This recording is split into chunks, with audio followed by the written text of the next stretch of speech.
Dear Francois Truffaut, much has been said about your cataclysmic debut feature, The 400 Blows.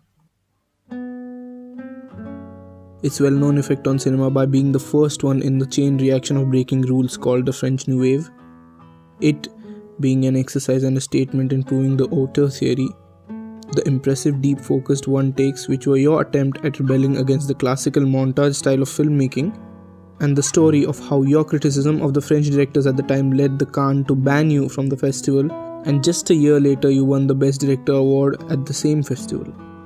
I mean, who'd have thought a coming-of-age film about a rebellious teen directed by a rebellious film aficionado would lead to this artistic rebellion against the mediocrity in cinema? I watched the film because of the historic significance and all the praise it got and still gets. I remember the film for its emotion.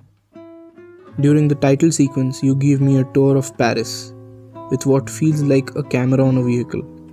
It brought back memories when I watched my city with the same freshness from the backseat of the car my dad drove.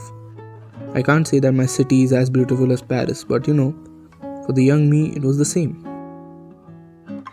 Then I got to know that those sequences were shot for the scene where Antoine and his friend take a Parisian taxi cab. It was quite spectacular of a coincidence that even without the scene, the sequence didn't lose its meaning. And now the film starts in this classroom where there's this authoritarian teacher who I think feels like the main antagonist of Antoine's life, and he felt a lot like some of my teachers.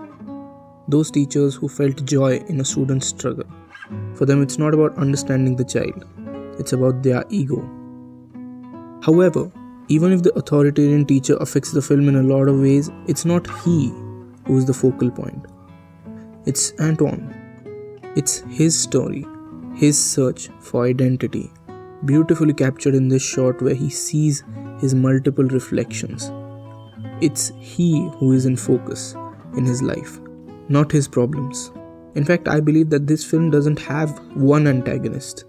All are the antagonists, and none of them are. Adults around Antoine put every child in a category. He's the studious one. He's the rich brat. And he is a liar.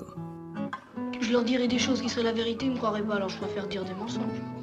One of the many things that led Antoine into the darkness was the inability of his parents to see him as a person and talk to him with the same genuinity with which they would speak to an adult. And there was the first instance where I saw the hypocrisy of adulthood. They wanted to make Antoine responsible, but didn't want to take his responsibility. The film comments with extreme realism and nuance on the state of adolescence and everything and everyone surrounding it. The confusion, the fear, the fun. There are two distinct moments I recall from this film which I could never forget.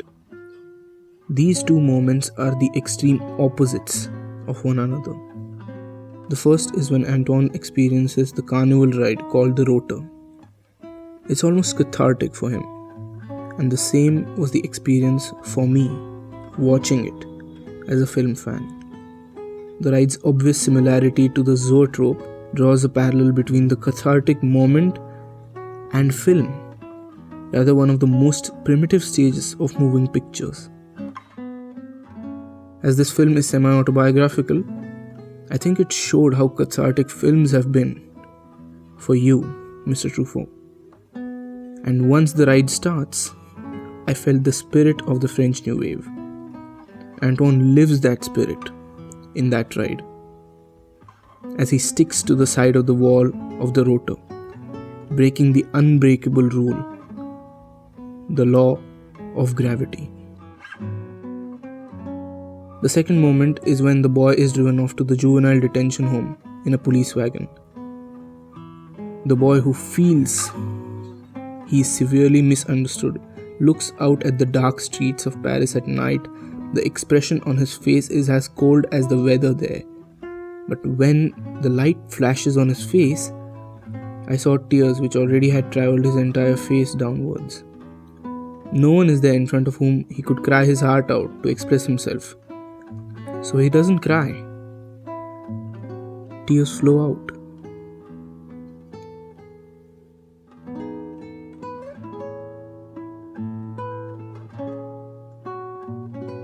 Just as Antoine finds Balzac as someone through whom he experienced life in many more ways, I found the 400 Blows through which I experienced a diverse journey, of which some parts I had lived and some parts I lived through film. A film with these strong moments of happiness and sadness of an ordinary boy made an extraordinary narrative which spoke to me on so many levels. And the fact that this film is semi-autobiographical makes it even more strong.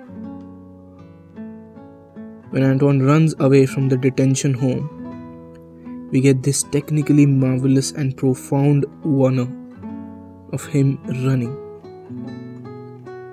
We don't know what's behind. We don't know what's ahead. The only one not affected by the motion blur is Antoine. No matter how the surroundings are, he is there, moving. And now we come to the ending. As Roger Ebert said in his review of the 400 Blows, the film's famous final shot, a zoom into a freeze frame, shows him looking directly into the camera. He has just ran away from the house of detention. He's on the beach, caught between land and water, between past and future. It is the first time he has seen the sea. Thank you, Francois Truffaut, for the 400 Blows. Yours sincerely,